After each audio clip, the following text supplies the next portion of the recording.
We are, as a people, inherently and historically opposed to secret society, opposed to secret oaths, opposed to secret proceedings, secret proceedings. No official of my administration, whether his rank is high or low, should interpret my words here tonight as an excuse to censor the news, to stifle dissent, to cover up our mistakes, or to withhold from the press and the public the facts they deserve to know.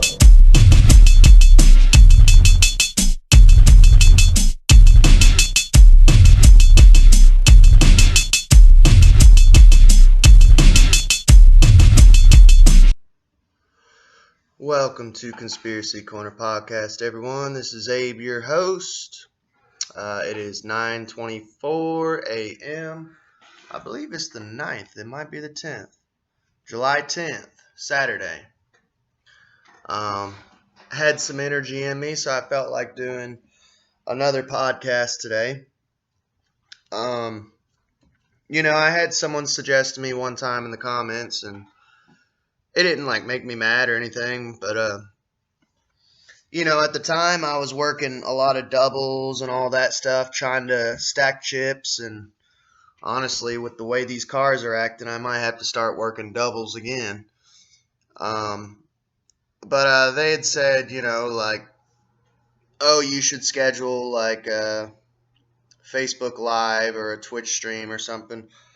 I've never used Twitch, but Facebook, for one, they shut me down earlier this week. So, yeah, and I'm not surprised. I was waiting for it to happen, and no one was following me on there anyways. So, I feel like I get more results out of Twitter, honestly, as far as people following me, keeping up. It gets the word out better, I feel. But I don't know. I don't want to limit myself, yes, it would be cool to set up a day once a week to schedule a podcast, but with as much as I work and when I'm not working, I'm either podcasting or I'm out in the woods hiking. During the summer I don't put out as much content usually. If I got money in my pocket and gas in the car, I'm out in the woods hiking or going out and do something, I kind of live it up in the summer. I mean, I don't go out blowing money or nothing, but I just figure while I'm young and got the energy, I'd rather be out in the woods, hiking and looking at waterfalls and traveling Kentucky, stuff like that. But I don't know. I didn't want to limit myself. I feel like if a lot of these podcasters have been around for years, and I'm not talking trash or nothing, but some of them, man, they only put out one episode per week, and I don't know. I just get in those moods where I want to grind, grind and shine, as Alex says, Alex from Conspiracy Castle. Sometimes I get in my grind modes where I got plenty of energy and plenty of stuff to say, and I just want to, I'll put out 2 podcasts in one day sometimes, and then you might not hear from me for a week. And then I might do a podcast every other day, It just depends on how I feel. But yeah, today I'm kind of doing a double feature. There's not much of an update. I put out kind of a goofy video. I'm sure it'll piss someone off, but me telling a story on how I pissed off Bishop Larry Gators, who is another content creator. It's a 30-minute episode. I sadly had to put it out on 2 parts because my phone messed up. If you're watching on YouTube, if you're listening to it on audio, I should be able to splice it together. That way you can just listen to it as a continuous episode. But I guess there was only really one more thing that I really wanted to say, but it was a drive cast. I was doing it while I was driving, and I get long-winded, and The only point I was making was about burning bridges, on how small the truth community, I call it the conspiracy community, but the truth community, it's a very small community, and you'd be surprised how easy it is to get in contact with people, and to just talk to other content creators, or they talk to you, you know. And I don't know. It was actually perfect timing because I had been planning that Larry Gators episode just for like a slow news day, of like an episode that just tell my personal experience and a goofy story and my sense of humor. For those who follow me, they understand my sense of humor. Um, but I was getting onto the subject of burning bridges, you know, and it was perfect timing because I listened to Paranormal Roundtable. I've shouted them out before and I've mentioned them before. If you like, obviously, paranormal, um, go check them out. They're just like a smaller channel from Texas. They cover dogman, ghosts, UFOs, cryptids, all that jazz, you know. Um, and there's another dude, Marvin Allen. He strictly does dogman stories, and I followed him. He's a content creator, and honestly, he puts out a lot of stuff from his phone. He seems very passionate about what he does. He doesn't do it for the money. He just does it, you know, because he enjoys doing it. And him and Wolf, the lead dude for Paranormal Roundtable, they kind of got into it, and I guess they kind of butted heads for the past year. And um, I don't know. Marvin put out a video, and he was breaking down and crying and apologizing, and they put out an episode last night of, I mean, it was like an hour and a half episode, and they eventually did get into like, uh, that's my cat, by the way, if you hear that thumping and stuff. They eventually did get into the subject of covering cryptids and stuff, but I mean, they was just kind of pouring their hearts out to each other and making up like real men, you know? And I don't know, it just kind of reminded me like it's, you know, people have beefs and stuff, but it was a good episode. I liked it because it showed they just both poured their hearts out and apologized to each other. And I don't know, I like seeing that. That's heartwarming to me, that we can disagree on things, we can have beefs with people, but you know, just be forgiving too at the same time. Like I put out that episode earlier today, and I'm sure I'm gonna get hate for it. I haven't really shat on any other content creators really. I mean, I reported on Secure Team, and I thought I did it in a good manner. But his whole cult, you know, came at me with pitchforks and torches, you know. I have trashed another YouTuber only once, but it was one that literally stole my stuff, my content. Um, and then, I mean, I've called out other ones for faking videos, and literally people have proven that they've faked stuff. You know, I know a ghost hunter down in Florida right now that's a fraud, but because I know someone close to me, I'm not going to say anything, you know, but I just call out bullshit when I see it. But I mean, I would love to make up with anyone, you know, and I always said, you know, I would have anyone on this show. If they want to debate, we can debate. If they want to just talk, we can talk, you know. And I got invited on another podcast, and it's honestly just a normal podcast. It's nothing conspiracy related. And I've invited people. I invited 90 Guys Babble. He's a local podcaster. I was supposed to go on his channel, and he was supposed to go on mine. And he's like, I don't know what to talk about. It's a conspiracy channel. I was like, dude, we don't have to talk strictly about conspiracies, man. You know, it's all good, bro.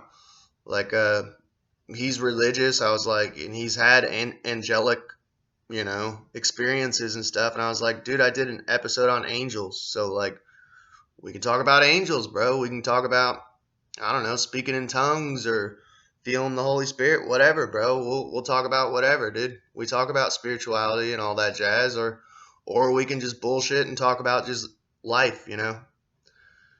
But I don't know. I'd have anyone on the show, man.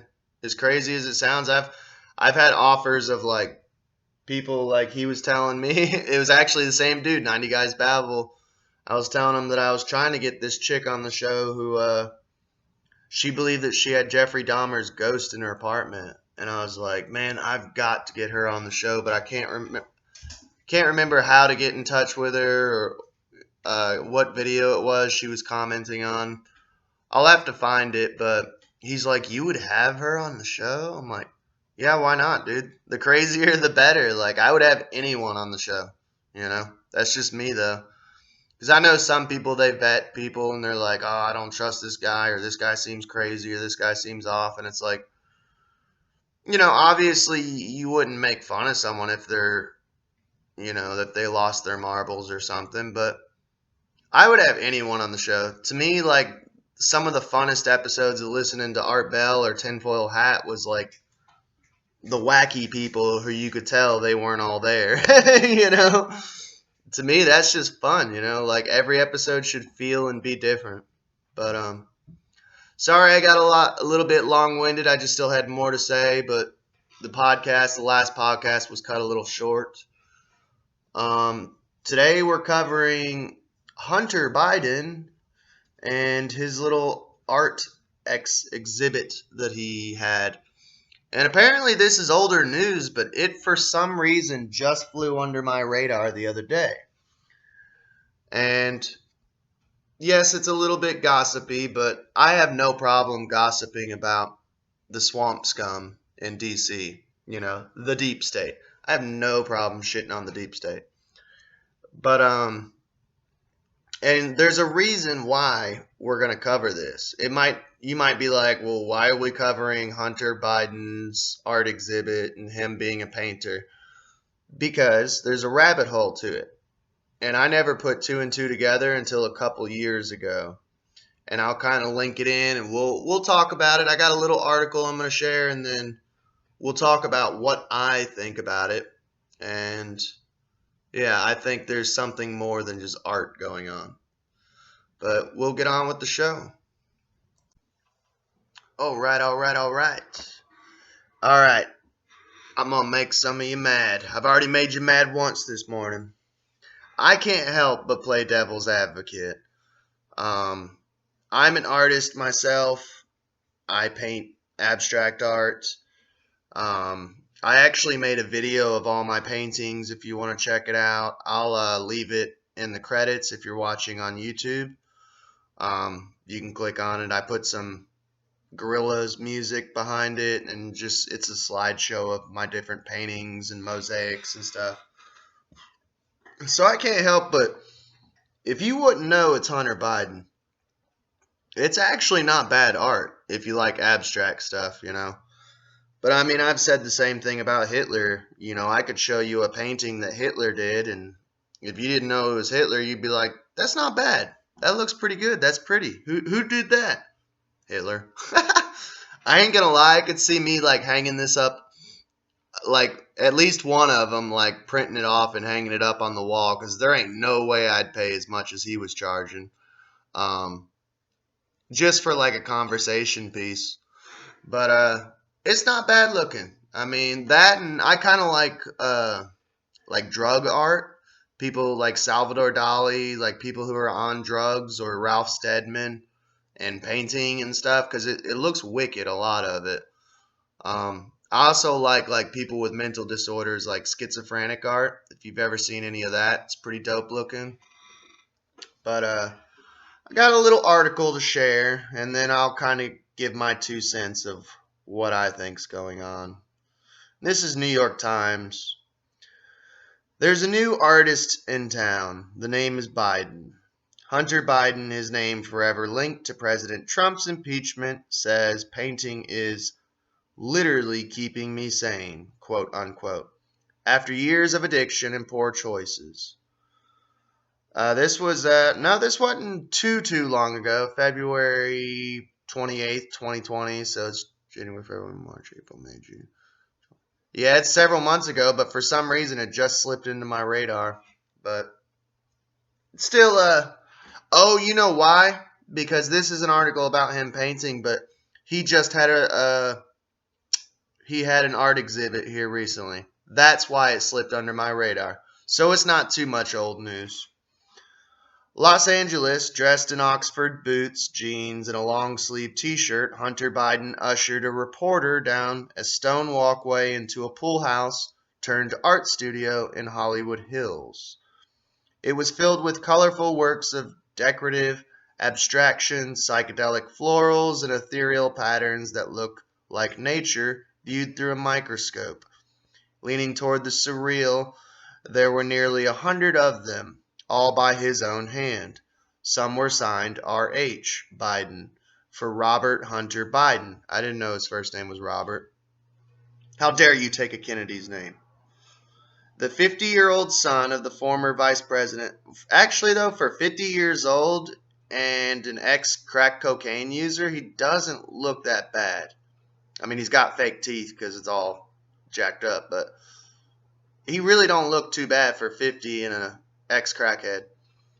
What do you see? He asked, shifting bottles of ink and a bamboo walk brush. Sorry. I can read, I swear. The more critical question might be, how does it look to the outside world?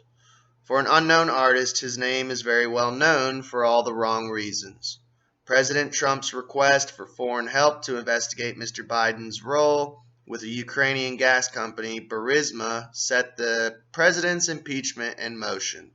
Republicans continue to press for separate investigations into Mr. Biden's work for the firm. Yeah, that'd be kind of cool, but nothing will happen.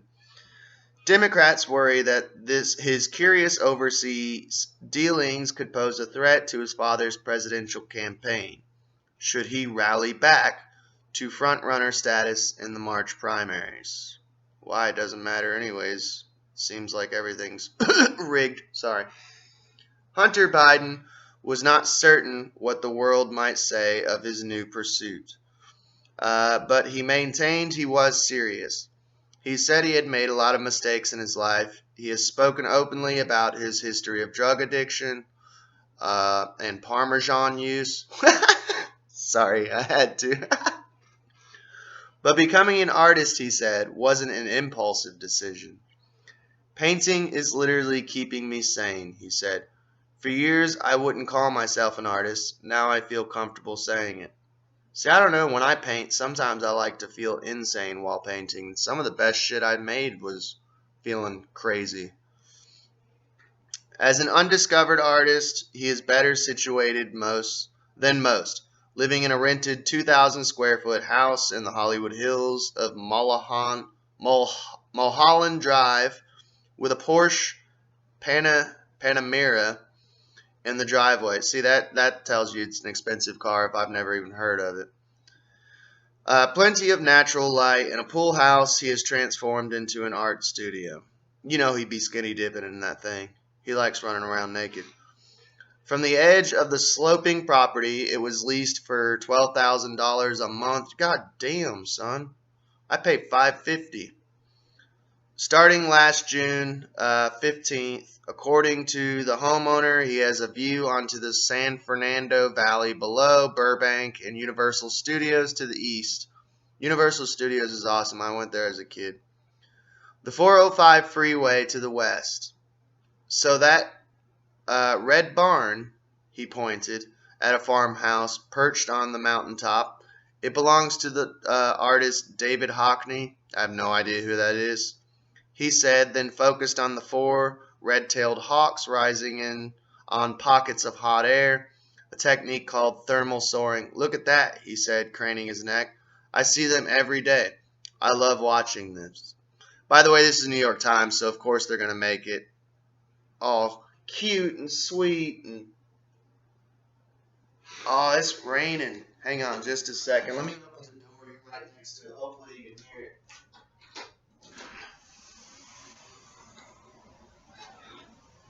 Listen to that. Ain't that pretty? I hope it stays that way too. Sorry I had to do that for y'all.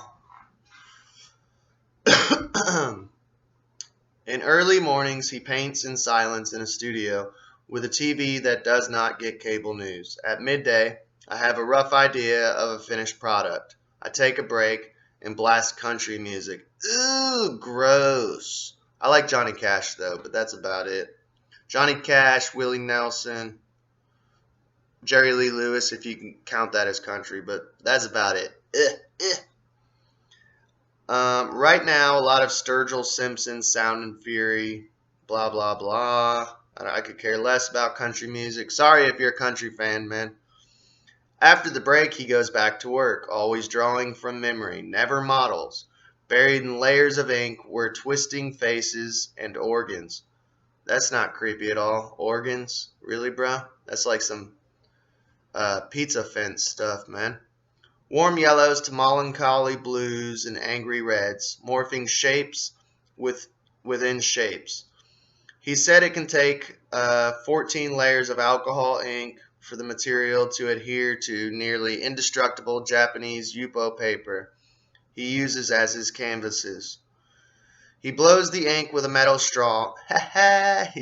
He got that metal straw in his mouth. Sorry. Sorry. It is a fast drying and has a natural progression, and you have to be really focused in order to be able to alter it to your own imagination, he said. I remember doing that in kindergarten. We were doing like Japanese, like with Indian ink, and I was blowing it through a straw, and it was actually pretty cool. I made like some like weird looking tree thing.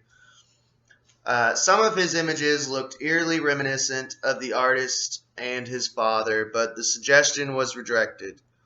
They're no one, he responds. His fingers and forearms were paint-stained, blacks and reds deep under his nails, flecks on his jeans and boots, something his wife, Melissa Cohen, whom he married in May after a week-long courtship, that sounds healthy, can't stand. I always get my pants dirty, he said. I don't even notice it, but Melissa hates it. Ms. Cohen, who is pregnant with the couple's first child, is a South African-born filmmaker in her early 30s who lived in Israel for several years. The day after their first date, Mr. Biden tattooed the Hebrew word shalom for peace. Yeah, I'm pretty sure your dad's a Zionist, so that kind of makes sense. On his left bicep, giving the couple matching tattoos. He also has a tattoo of New York's Finger Lakes region on his back because his mother grew up there. It's very abstract, sometimes very dark, Ms. Cohen said of her husband's art. It draws a lot from nature. Mr. Biden set out last year to find gallery representation with the help of Lynette Phillips, who is not a typical artist agent. She's a video producer who ran a management company with the clients including Quentin Tarantino. He's sketchy. I actually like Quentin's movies, but there's some weird stuff if you go down that rabbit hole. A long time, and Darren Aronofsky. I guess that's got to be Polish or something, man. I don't know. Let me know if you guys know who that is in the comments. Longtime Biden family friend, she hosted a star-studded fundraiser for the former vice president last November at the Pacific Palisades home she shares with Rick Lynch. I have no idea who that is. A partner in an entertainment marketing firm. Mr. Biden did not sign with a gallery, and Ms. Phillips said this week that she is no longer advising him. But Mr. Biden is still setting his sights on exhibiting his work. I ain't gonna lie, man. If I had money to blow, I'd go to the exhibit. They'd probably kick me out with Secret Service, knowing who I was. But yeah, I mean, I like art. I don't care who makes it, you know. And I'm not siding with Hunter. I think he's a POS, but you know, I'd still go look at cool looking art. Normally, the art world is a fine place to make the right friends, attend the right parties, a venue more forgiving than Washington, D.C., but Mr. Biden could have a challenge convincing the public that the word artist belongs in his CV, coming after his career as a lawyer, lobbyist, and director of private equity firms. He has no formal training as an artist, but he said that he has sketched off and on since age 7 and that he wasn't dabbling. It's something I've taken seriously for a long time, but hasn't necessarily been for public consumption. Now, that's one thing that kind of irritates me is they're like, oh, he doesn't have formal training or people need formal training. Like, I aced all my high school art classes. You know, I was like, I think I'm a decent artist, but I don't really think you need to go to school for art. Like, most people with an art degree probably wipe their butt with it right now. Yeah, I never understood that shit. Like, trying to contain art within the confines of degrees and all that bullshit. It's like art's supposed to be rebellious, bro. Sorry, I digress. Will the Biden name turn the art world off or make it more interested? Probably both, said the collector Beth Rudin D. Woody, the president of Rudin Family Foundations and board member of Whitney Museum of American Art and the Hammer Museum. Miss De Woody had not seen Mr. Biden's paintings, but she said she loves the idea of this unknown jumping in. The only reason he's getting a chance is because he's a Biden. Let's be straight up. There's probably going to be a lot of curiosity, she said, if he turns out to be a great artist. Michael Cohn, who owns Los Angeles Cohn Gallery, wasn't so sure. Too much baggage, he said, comparing Mr. Biden to actors like Sylvester Stallone or Michael York, who have tried to cross over but failed to achieve critical success. I ain't gonna lie, I'm gonna kind of look up Sylvester Stallone's artwork after this because I didn't know he did art. Transition doesn't work because the public perception has been established. Depending on his skill level, the paintings could be quite good, Mr. Cohn added. However, it will be a long time before he will break into the art world, and I and my colleagues know it. Painting as therapy. For years, vodka and cocaine were constant companions. Mr. Biden has talked often of facing the twin demons of addiction and personal loss. His mother, Nelia, and sister Naomi died in a 1972 car wreck in which 2-year-old Hunter suffered a severe head injury. By the way, I've heard some people say that there's some weirdness around that wreck that, how can I say this safely on YouTube?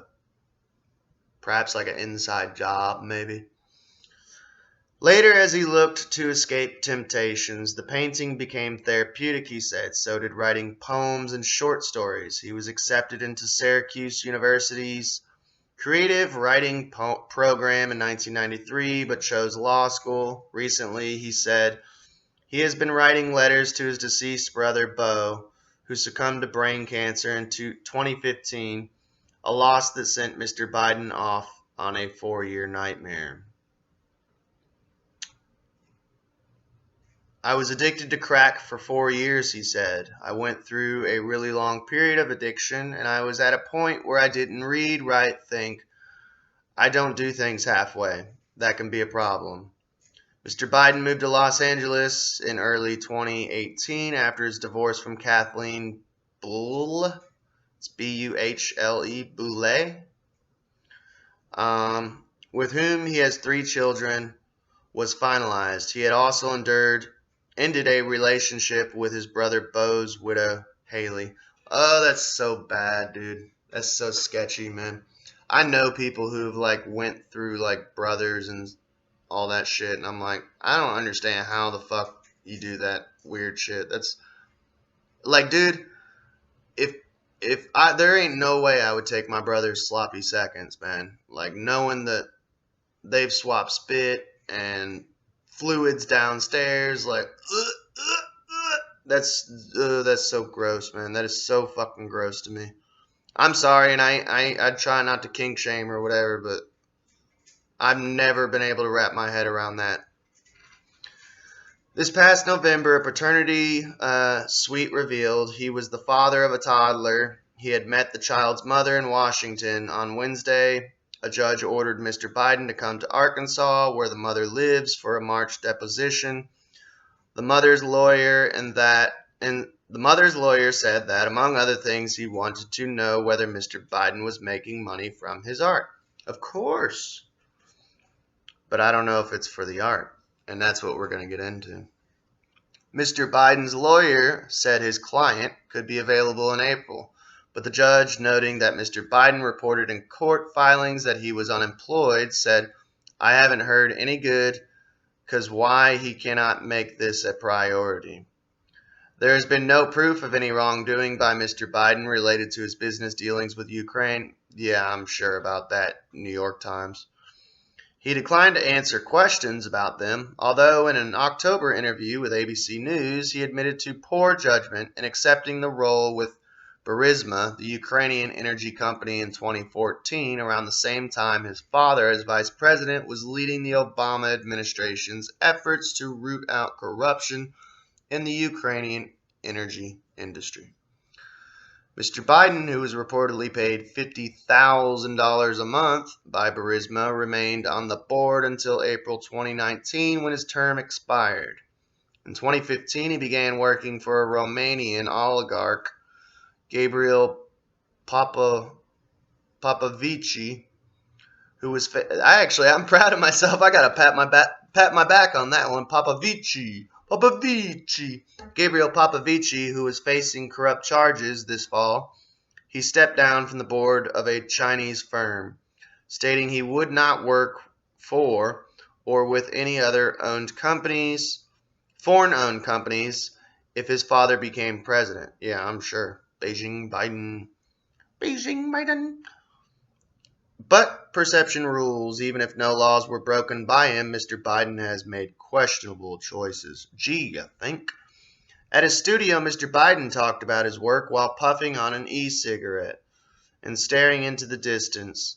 The soaring hawks came back into view. "See them? It's a family," he said. "There were 3 yesterday, now there are 4. That's special." Oh. "Painting puts my energy towards something positive," he added, speaking with a sort of recovery wisdom. By the way, dude, this motherfucker, pardon my French, man. This motherfucker has only been sober for like 8 or 9 months, and they're talking about, speaking of recovery wisdom, make it a year, then you can start having some wisdom. He's been to rehab facilities 7 or 8 times, he said. It keeps me away from people and places where I shouldn't be. "I want to protect this place," he said. "The only thing I have left is my art. It's the one thing that they can't take away from me or conflate with anything else." Well, yeah, they actually can take that away from you if you end up in a place like Gitmo or something. But all right, now the point where this gets a little weird. Hang on just a second. All right, I wanted to take a smoke break before I got back into this after reading that article. I'm trying to be more professional and less white noise, you know? All right, my thoughts on how this gets into the rabbit hole, goes down the rabbit hole. Do you guys remember a couple years back, this might have been about 3 or 4 years ago, there was a dude who duct taped a banana to a wall and then sold it for like a ridiculous amount of money. I can't remember the exact amount.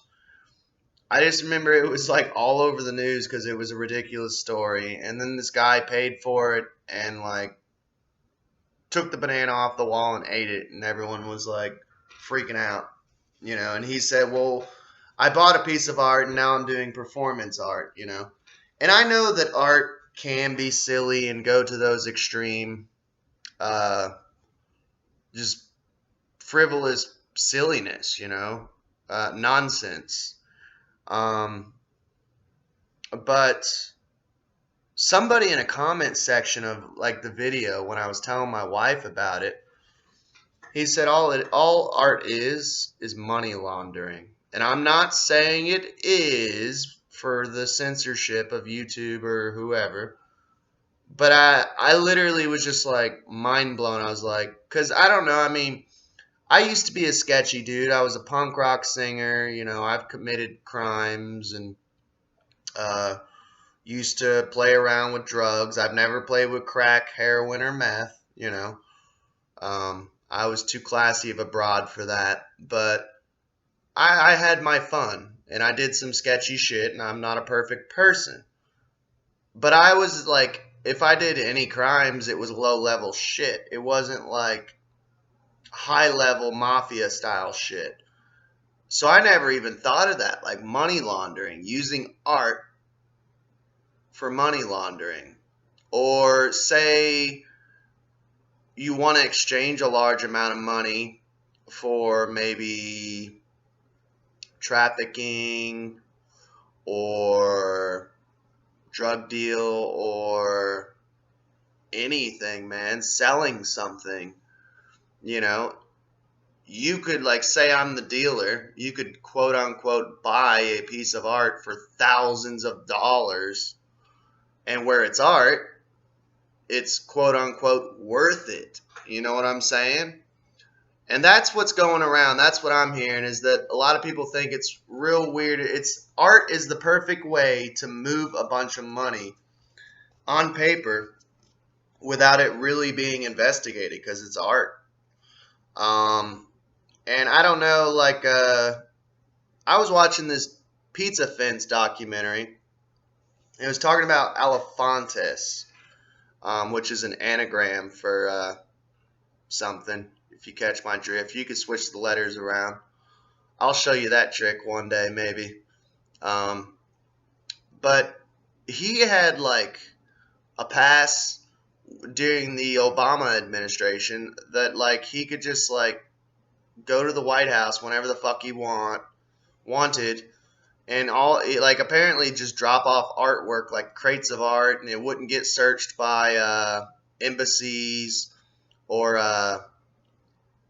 where it was art. Like there was some sort of fucking loophole to where if he was transporting art across like borders and stuff, like it never got searched, and like apparently he had buddied up enough to the deep state that he could just waltz in the White House without getting searched by the Secret Service and shit, you know? But yeah, that's simply the point I was making. Sorry it took so long. I hope it didn't bore you. All this is alleged. This is all theory. It's not fact. I'm just reporting on the news and giving my 2 cents of what it could be. Give you something to think about. If you catch my drift, I have to self-censor, sadly. But that's all I got to say about it. I am going to do a slideshow of his artwork so you can look at it. It's actually not bad, and I know people are cringing while they're listening to this. They're like, ugh, Abe, how can you say that? Sorry, man, I'm one of those people. I can separate the art from the artist, you know. I think it looks decent, the actual artwork, but I'm sure it's being used to exchange large amounts of money for other things. That's just my opinion. But you all have a good day. I hope you enjoyed. Check out the episode I put out earlier this morning. But yeah, that's We are as a people inherently and historically opposed to secret society, opposed to secret oaths, opposed to secret proceedings, secret proceedings. No official of my administration, whether his rank is high or low, should interpret my words here tonight as an excuse to censor the news, to stifle dissent, to cover up our mistakes, or to withhold from the press and the public the facts they deserve to know.